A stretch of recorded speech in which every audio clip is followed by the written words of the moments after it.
Alright, I keep getting lots of questions on this thing. Probably the most common question so far is about this fuel rail system. This is a Performance VH top feed kit. Eric has been fantastic when it comes to helping troubleshoot and deal with issues on this. Essentially has the correct injector spacing, but as you can see here, these injectors have to fit in injector bosses that are pretty unique in that essentially what I had to do was drill out the original injector hole, and when I drilled that out, I was able to sink the injector bosses into that. Now it's a pretty big hole for that. If I had it to do it over again, I would actually drill them slightly oversized, even though that's a huge pain in the butt. But that would just allow me to be able to put the fuel rail even lower than what it currently is. These are fast LS7 injectors with just, I basically have mock-up brackets right now. I thought that they would probably be thick enough, but I think for long-term use that they won't be. We'll focus there. They're basically just little L brackets, and they're not going to hold forever, but until the car actually gets running for a long period of time, it was something I wanted to do. Now, some people say that you can run air conditioning with these motors. I don't know who those people specifically would be, but essentially on a 300ZX, that is how close we're talking about as far as the AC outlets coming from the cabin out. That's a little too close for comfort for me. The top one would be easy to bend in a direction and actually have a line come out, but that bottom one would require quite a bit of modification. Might actually make sense to have somebody solder on an elbow for that, to be perfectly honest, in order to get around. But tons of people talk about getting headers for these. These are actually factory manifolds. They are made out of stainless steel. They look pretty fantastic when they're polished up, but let's not kid ourselves.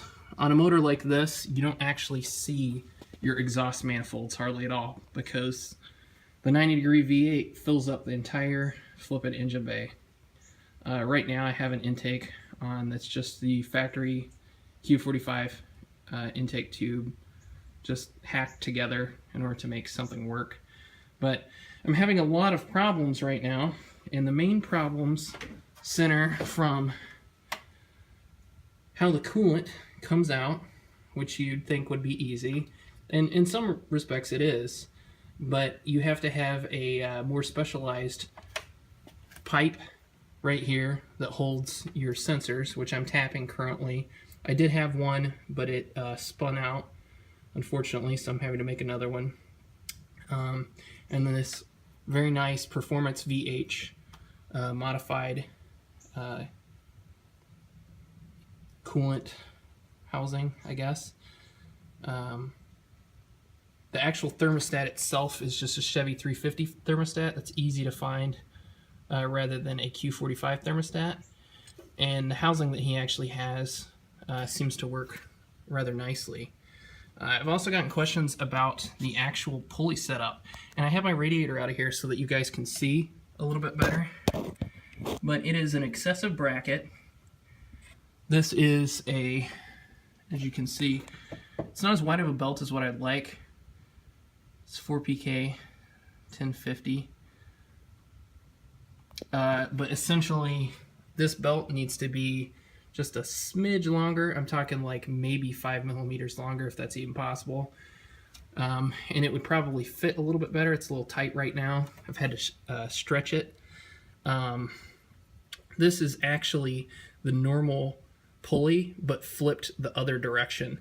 So that way, when I went ahead and put the alternator on, which it's a very tight fit, as you can see from all the scuffs and scratches on the sway bar, it actually lines up with the outside ring, which is is good if you want to run other accessories and things like that. I mean, eventually I may have to put some sort of a tensioner right in this general area in order to apply a little bit more pressure, or, I mean, I'm not entirely certain what it is that I'm going to have to do.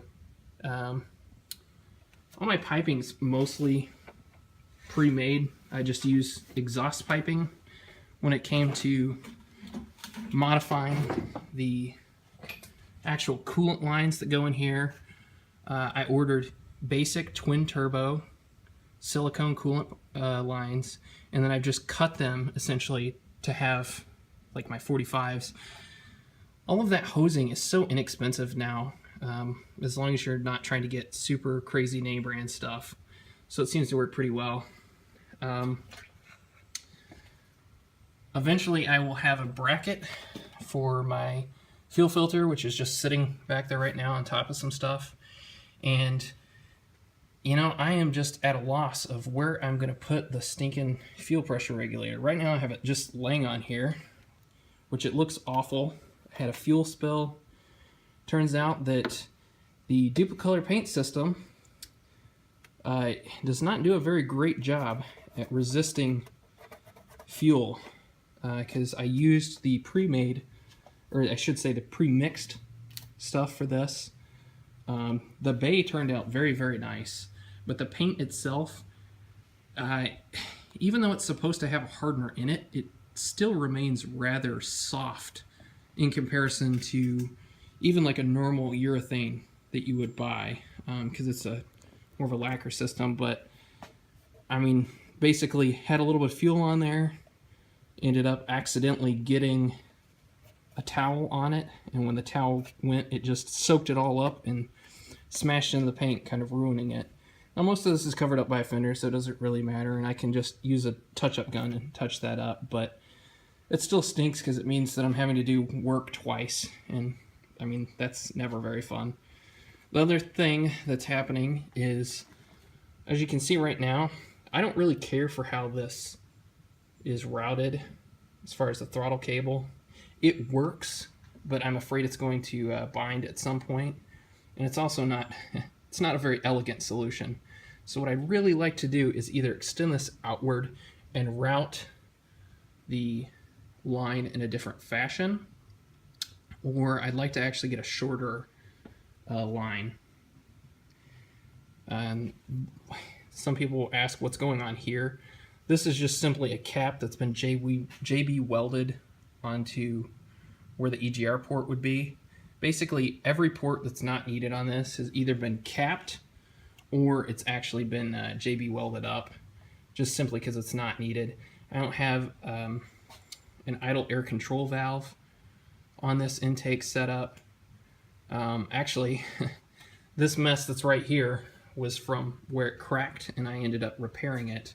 And I know upper intake manifolds are not super expensive, but for version 1.0, I guess you could say, where I ended up modifying the lower part of this intake manifold so that it would clear the fuel rails, because the fuel rails really, even though they have brackets on them, they're really being pushed down, at least on this side, because this side is a little bit lower because of how tight this intake manifold is on there. Now if I had run, let's say, a Porsche Cayenne intake manifold, it'd come out the front, wouldn't have any problems with it, because it would use adapter plates down there.